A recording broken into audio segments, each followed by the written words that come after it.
The 90s weren't just about grunge and boy bands. While rock radio was playing Nirvana and pop stations were spinning Backstreet Boys, country music was quietly having its biggest decade ever. These weren't your grandfather's country songs. They were crossover hits, line-dancing anthems, and tearjerkers that dominated radio from coast to coast. But somewhere between then and now, they slipped through the cracks. Today we're bringing back 15 massive country hits from the 90s that somehow got left behind. Some ruled the charts for months. Others defined entire summers. All of them deserve another moment in the spotlight. This is the 90s country you forgot was everywhere. Number 15, Hot Prop Me Up Beside the Jukebox by Joe Diffie.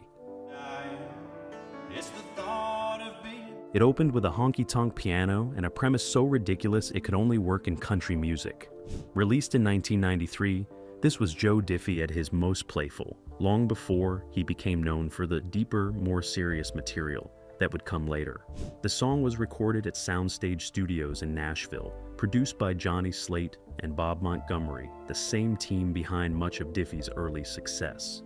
The track's humor was deliberate, written by Carrie Kurt Phillips, Howard Purdue, and Rick Blaylock as a tongue-in-cheek response to the overly serious funeral ballads that had become staples of country radio. Don't spread my ashes out. But underneath the jokes was real craftsmanship. The production kept things light without losing the emotional thread. Diffie's vocal delivery walked a perfect line between comedy and sincerity, making sure listeners got the joke without feeling like they were being mocked. It peaked at number 5 on the Billboard Hot Country Singles chart and became one of those songs everyone knew but few could name. Radio ate it up, bars played it non-stop, and for a brief moment in 1993, Joe Diffie owned the novelty lane of country music. The song's success helped solidify Diffie as more than just another hat act. It showed range, humor, and a willingness to take risks that set him apart from the pack. Though he'd go on to release bigger hits and more acclaimed albums, this track remained a fan favorite at live shows for years. Today it rarely turns up on classic country playlists or streaming throwback mixes. But for anyone who remembers those first few chords, it's an instant trip back to a time when country music wasn't afraid to laugh at itself. Number 14, Watermelon Crawl by Tracy Byrd. Everything about this song screamed summer. The imagery, the tempo, the way it made you want to grab a cold drink and forget your worries. Released in 1994, it became Tracy Byrd's signature hit and one of the defining dance tracks of mid-90s country.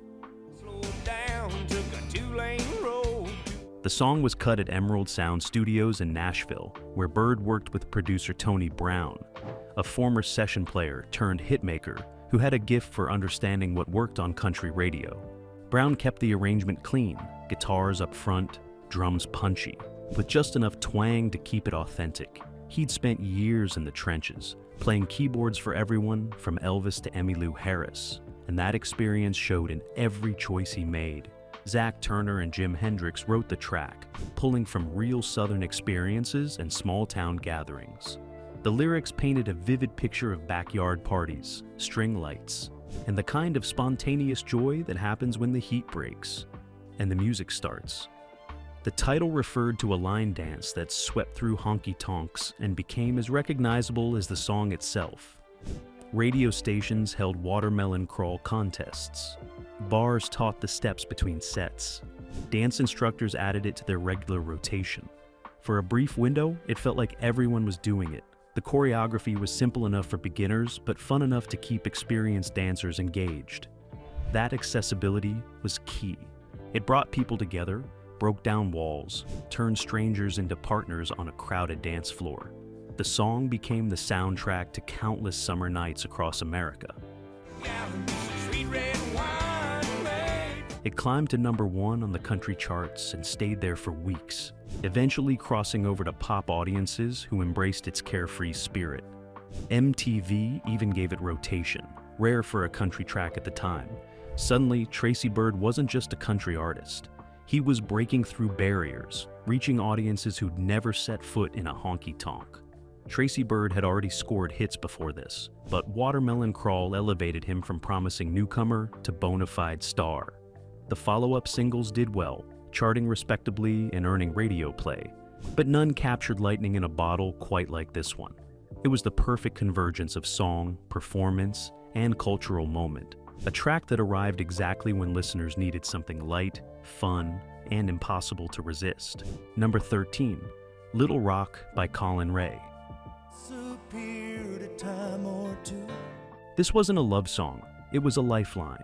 Released in early 1994, Little Rock tackled addiction with more honesty and compassion than country radio had heard in years. Collin Raye delivered it with restraint, never overselling the emotion, letting the story speak for itself.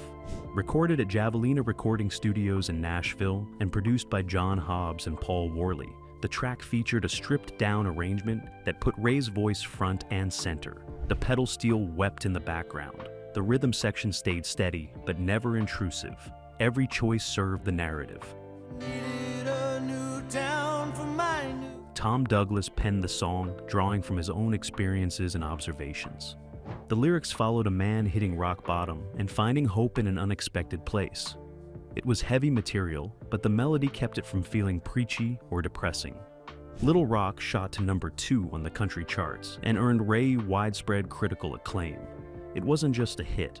It became a conversation starter about issues country music had typically avoided or sugarcoated. Addiction treatment centers reported people mentioning the song during intake. Radio stations received letters from listeners who said it helped them take the first step toward recovery. Collin Raye built a reputation on songs like this, emotionally weighty tracks that respected the intelligence of his audience. Though he'd release other successful singles throughout the 90s, Little Rock remained his most impactful. A song that dared to go deeper than most, and found an audience hungry for substance. Today it's largely absent from 90s country retrospectives, overshadowed by more upbeat hits from the era. But for those who needed to hear it back then, and for those discovering it now, it still carries weight. Number 12, She's in Love with the Boy by Trisha Yearwood. Sitting on a roll front porch. Not many artists launched their careers with a song this perfect. Released in 1991 as Trisha Yearwood's debut single, it announced the arrival of a voice that would dominate country music for decades. The track was recorded at Emerald Sound Studios in Nashville, produced by Garth, who saw something special in Yearwood and pushed her to deliver a vocal performance that felt lived in, despite her newcomer status. The production stayed out of the way, acoustic guitars carrying the melody, while Yearwood's voice did the heavy lifting. John Michael wrote the song, inspired by his own teenage romance and the disapproval he faced from his girlfriend's parents. The story was simple but universal. Young love, parental concern, the belief that things would work out anyway. It captured something real without ever feeling manipulative.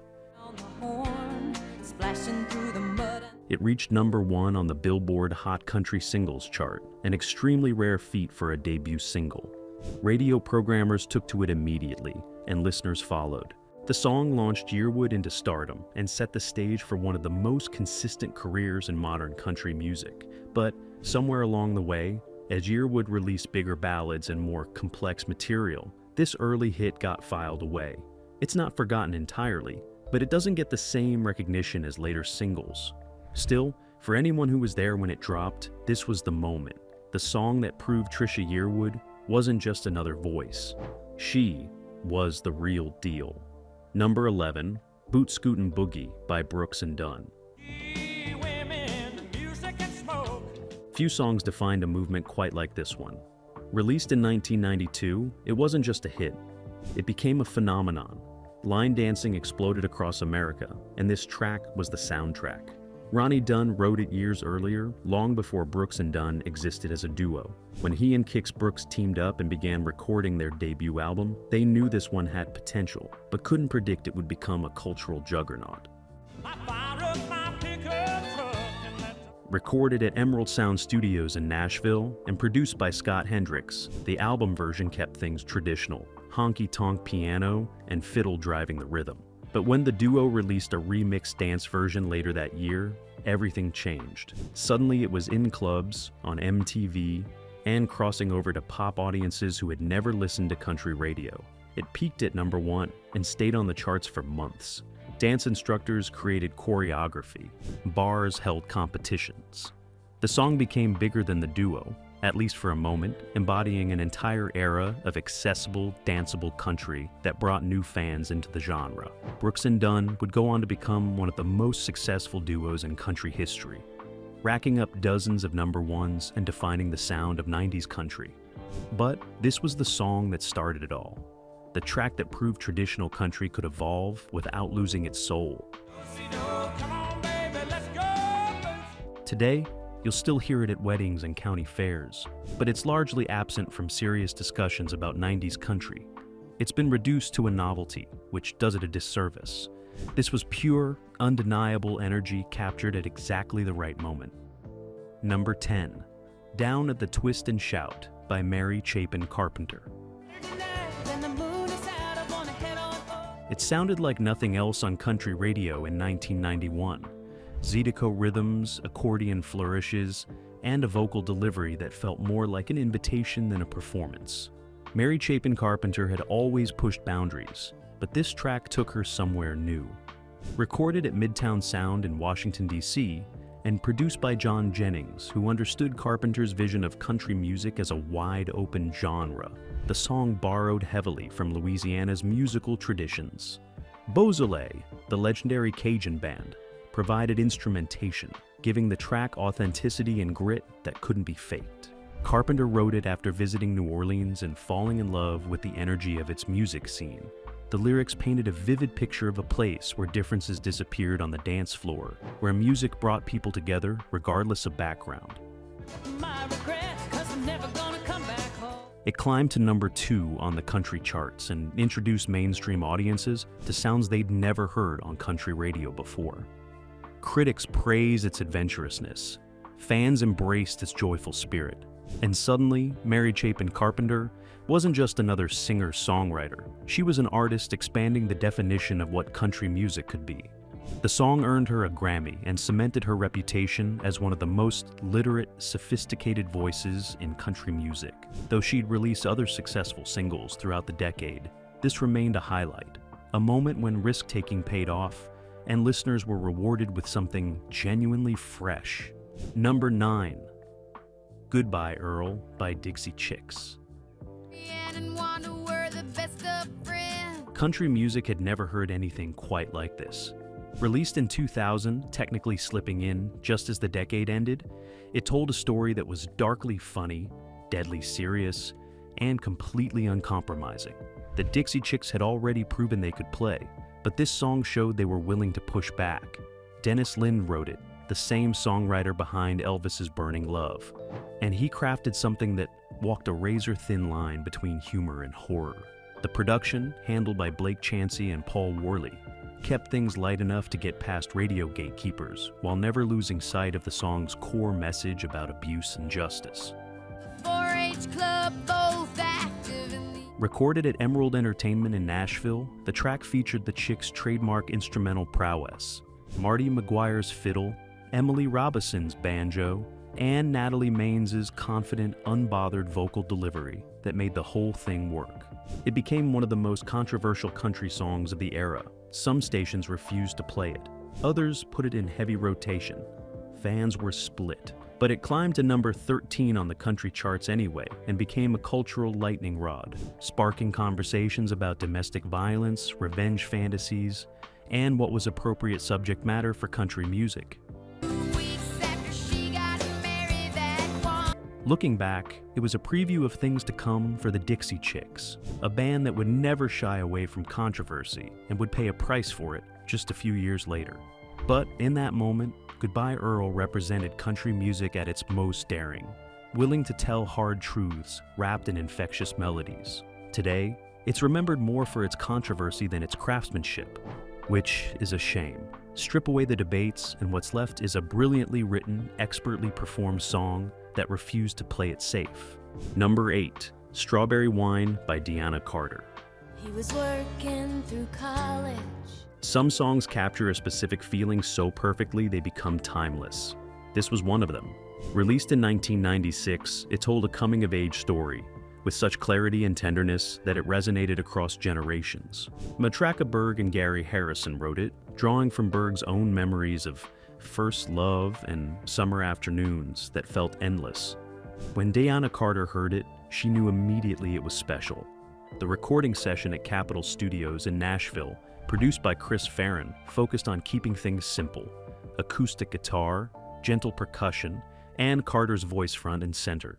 The production choices were deliberate. No big drums, no soaring strings, just intimate storytelling, supported by arrangements that never competed with the lyrics. It was a brave choice in an era when country radio favored bombastic production.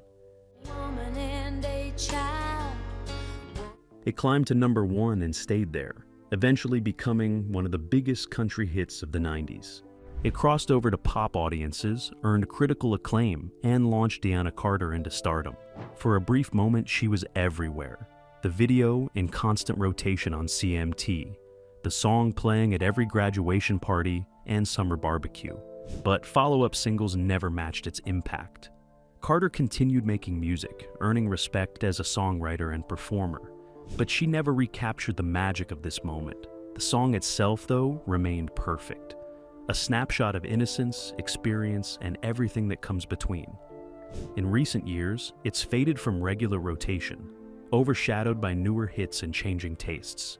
But for anyone who remembers their first summer of freedom, it still hits exactly the same. #7. This Kiss by Faith Hill. By 1998, Faith Hill had already established herself as a country star. But this song broke down the walls between genres entirely. It didn't sound like traditional country. It didn't sound like pure pop. It existed somewhere in between, and that's exactly why it worked. Produced by Byron Gallimore and Hill herself at Starstruck Studios in Nashville, the track featured programming, drum loops, and a polished sheen that country purists questioned, but radio programmers loved. Robin Lerner, Annie Roboff, and Beth Nielsen Chapman wrote it, crafting something that felt modern without losing warmth. The recording process focused on capturing Hill's vocal performance, which carried confidence and joy without ever overselling it. The production built around her, layer by layer, creating something that felt big without being overwhelming. It shot to #1 on the country charts and crossed over to pop radio, eventually reaching the top 10 on the Billboard Hot 100. The music video, filmed in Morocco and directed by Stephen Goldman, became iconic, regularly appearing on both CMT and MTV. This kiss represented a shift in country music, proving that traditional sounds weren't the only path to success. It opened doors for other artists to experiment, to blend genres, to reach wider audiences without being accused of selling out. Faith Hill would go on to even bigger crossover success in the years that followed. But this was the song that showed it was possible, that country music could evolve, expand, and still maintain its core identity. All I wanted was a white night with a good heart. Today, it's often cited as an example of late 90s country pop, sometimes used pejoratively by traditionalists. But listen to it now, stripped of context and debate, and what remains is a well-crafted pop song performed by an artist at the peak of her powers. #6, I Swear by John Michael Montgomery. I see the questions in. Few songs dominated the airwaves quite like this one. Released in late 1993, it became inescapable. Country radio, pop radio, weddings, proms. It was everywhere, and for good reason. Baker and Myers wrote it, two songwriters who specialize in romantic ballads that felt sincere without sliding into sap. When John Michael Montgomery cut it at Columbia Studio A in Nashville, produced by Doug Johnson, the focus was on emotional authenticity. Montgomery's vocal performance carried conviction, delivering each line like a promise meant to be kept. You can be sure I know. The production was lush but never overwrought, strings adding depth without overwhelming the song's simple beauty. It was calculated to be a hit, but it never felt cynical. The craft was there, but so was genuine emotion. It reached #1 on the country charts and stayed there for weeks. Then something unusual happened. Pop group All For One covered it, and their version became an even bigger hit on pop radio. Suddenly, the same song was ruling multiple formats, a rare feat that spoke to its universal appeal. For John Michael Montgomery, it was a career-defining moment. He'd release other successful singles, but none matched the cultural penetration of I Swear. It became his signature song, the track everyone associated with his name. break your heart. Looking back, it represented a specific moment in 90s country, when the lines between country and pop were blurring and songs could find success across formats. It was earnest, romantic, and unafraid to wear its heart on its sleeve, qualities that would soon fall out of fashion but felt perfectly suited to its time. Number 5. Wide Open Spaces by Dixie Chicks. Who doesn't know what I'm talking about? This wasn't just a song about leaving home. It was an anthem for an entire generation trying to figure out who they were. Released in 1998, it captured something essential about youth, freedom, and the terrifying beauty of possibility. Susan Gibson wrote it years earlier, performing it in small Texas clubs long before the Dixie Chicks heard it and recognized its potential. When they recorded it at Masterphonics in Nashville, produced by Blake Chansey and Paul Worley, they transformed it into something bigger without losing its intimacy. The clouds, a foundation of The production balanced traditional country instrumentation with modern sensibilities. Marty McGuire's fiddle soared, Emily Robinson's banjo provided texture, and Natalie Mains's vocal performance carried both confidence and vulnerability, perfectly matching the song's themes. It climbed the charts steadily, eventually reaching the top 20 and introducing the Dixie Chicks to a massive audience. The album of the same name went on to sell millions, but this title track remained its emotional center, the song that explained what the band was about, where they came from, and where they were headed. Critics praised its songwriting and the Chicks' ability to honor traditional country while pushing it forward.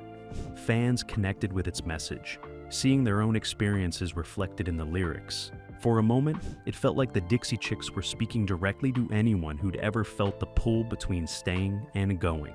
Today, as the band has evolved into simply the Chicks and weathered multiple controversies and career shifts, this early hit remains a touchstone. A reminder of when they first broke through with something honest, hopeful, and undeniably powerful. Number 4. How Forever Feels by Kenny Chesney. Orange ball sinking. By 1999, Kenny Chesney was building momentum, but he hadn't yet become the stadium-filling phenomenon he'd soon be. This song changed everything. It showed a softer side while maintaining the easygoing charm that would become his trademark. Wendell Mobley and Tony Martin wrote it, crafting a romantic narrative that felt specific without being overly sentimental. Produced by Buddy Cannon and Nora Wilson at Emerald Sound Studios in Nashville, the track featured clean, crisp production that let Chesney's vocal take center stage. The arrangement was deceptively simple, acoustic guitars providing the foundation while subtle pedal steel added color. Nothing felt forced. Every element served the song, supporting rather than competing. It reached number 1 and became one of Chesney's biggest hits to that point, helping push his album Everywhere We Go toward platinum status. Radio embraced it immediately, and fans responded with equal enthusiasm. It was the kind of song that felt both fresh and familiar, new enough to grab attention, but comfortable enough to earn repeated listens. For Chesney, it represented a turning point, the hit that proved he could deliver more than just up-tempo party anthems, that he had range, depth, and staying power. The success of this track paved the way for the massive career that followed, the sold-out tours, the endless string of number ones, the crossover success. Cruising down the interstate. Looking back, it's easy to see why it worked. Great writing, solid production, a performer hitting his stride. But at the time, it was just another country song climbing the charts. Only in retrospect does its importance become clear. Number 3. Achy, Breaky Heart by Billy Ray Cyrus. Love it or hate it, you couldn't escape it. Released in 1992, it became a phenomenon that transcended country music entirely. It was on pop radio. It was in commercials. It spawned a line dance that swept the nation. For better or worse, it was everywhere. Don Von Tress wrote it originally as Don't Tell My Heart, but when Billy Ray Cyrus cut it at Audio Media Recorders in Nashville, Produced by Jim Cotton and Joe Scaife, something clicked. The production was straightforward, almost simplistic, letting the hook do all the work. Cyrus delivered it with just enough sincerity to sell the emotion without taking himself too seriously. The result was a song that worked whether you were dancing to it or laughing at it. That duality was key to its massive success. It shot to number 4 on the country charts and crossed over to pop, eventually becoming a worldwide hit. The music video, featuring Cyrus's mullet and tight jeans, became iconic for all the right and wrong reasons. He was instantly recognizable, a country star who appealed to audiences far beyond the genre's traditional base. But the song also became a punchline. The country purists dismissed it as novelty garbage. Critics savaged it. And as quickly as Billy Ray Cyrus rose to fame, he became synonymous with everything wrong with mainstream country music. The truth is more complicated. Was it the deepest song ever written? No. Was it expertly crafted for maximum commercial appeal? Absolutely. But it also introduced millions of people to country music who'd never listened before. It opened doors and sparked conversations, even if those conversations were often mocking. Today it's remembered primarily as a cultural curiosity, a relic of early 90s excess. But strip away the baggage and what's left is an undeniably catchy hook that served its purpose perfectly. It made people move, laugh, and pay attention. Sometimes that's enough. Number 2, Blue by LeAnn Rimes. She was 13 years old when this came out, and she sang like she'd lived multiple lifetimes. Released in 1996, Blue wasn't just a hit. It was a seismic event that forced the country music industry to reckon with genuine, undeniable talent wrapped in the voice of a kid from Mississippi. Bill Mack wrote the song decades earlier, intending it for Patsy Cline. But Cline died before she could record it. And the song sat in a drawer for 30 years until LeAnn Rimes brought it back to life. Produced by Wilbur C. Rimes and Johnny Molehair at Rosewood Recording Studios in Tyler, Texas, the track featured traditional country instrumentation that gave Rimes room to showcase her remarkable vocal control. The production was intentionally sparse: pedal steel, acoustic guitar, simple percussion, all designed to highlight a voice that didn't need embellishment. Rimes delivered each line with maturity and emotional depth that seemed impossible for someone so young. It reached number 10 on the country charts and introduced LeAnn Rimes as an instant star. But more than that, it rekindled interest in traditional country music during an era increasingly dominated by pop country crossovers. Here was proof that classic sounds still had power, still resonated, still mattered. Rimes would go on to massive crossover success with How Do I Live and other pop-leaning hits, but Blue remained her artistic statement. The song that announced her as a serious vocalist, not just a novelty or a flash in the pan. Today it's often overshadowed by her later work and the personal dramas that dominated tabloids. But go back and listen now. That voice, that control, that ability to inhabit a song completely. It's all there, preserved in 3.5 minutes of near-perfect country music. Number 1, The Thunder Rolls by Garth Brooks. In the morning, not a soul. Few songs built tension quite like this one. Released in 1991, it told a story of infidelity, confrontation, and violence with cinematic intensity that pushed the boundaries of what country radio would accept. Pat Alger and Garth Brooks co-wrote it, originally including a third verse that depicted the wife killing her cheating husband. Brooks recorded it at Jack's Tracks in Nashville, produced by Alan Reynolds, who understood how to capture Brooks's theatrical delivery and frame it with production that enhanced rather than distracted. The released version stopped short of the murder, ending with the wife discovering the affair as thunder rolls in the background. Even without the controversial third verse, the song carried weight and menace. Brooks's vocal performance started quiet and built steadily, matching the song's rising action.